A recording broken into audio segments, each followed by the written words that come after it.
கவலையே இல்லாமல் இருக்கணும்னா பிஸியாக இருங்க. சுறுசுறுப்பாக இருக்கக்கூடிய மனிதன் எப்போதும் மகிழ்ச்சியோடு இருப்பான். வேலையே இல்லாமல் சும்மா இருந்தீங்கன்னா ஏதாவது கவலை வந்துக்கிட்டே தான் இருக்கும். ஏதாவது கவலை வந்துகிட்டே இருக்கும். எதையாவது யோசிச்சுட்டே இருப்பீங்க.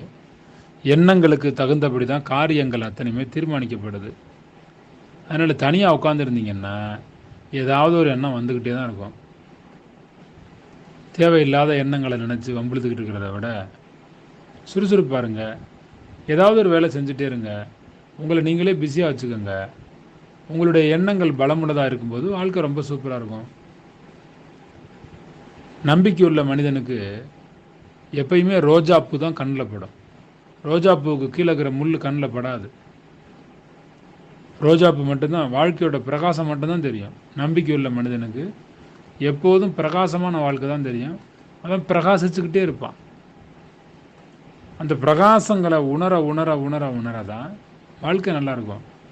உங்கள் கண்ணுக்கு தெரிகிறதெல்லாம் நல்லதே தெரியணும், நல்லதையே யோசிக்கணும், நல்ல விதமாகவே நடந்து கொள்ளணும்.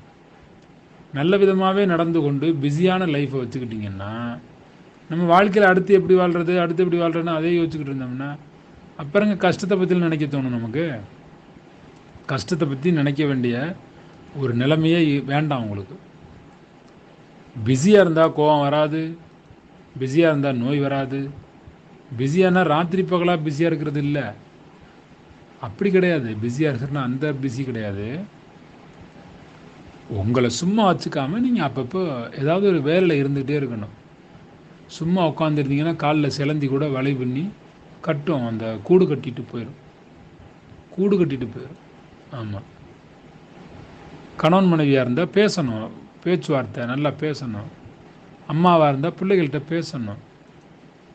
பெரியவங்களாம் நிறைய பேரை கூப்பிட்டு ஆசீர்வாதம் பண்ணுங்கள். நீண்ட ஆயுளோடும் நல்ல சுகத்தோடும் மன நிறைந்த மகிழ்ச்சியோடும் இருக்கணும்னு 4 பேரை பேசி ஆலோசனைகள் சொல்லி ஆசீர்வாதம் கொடுங்க. ஏன் சும்மா இருக்கிறீங்க?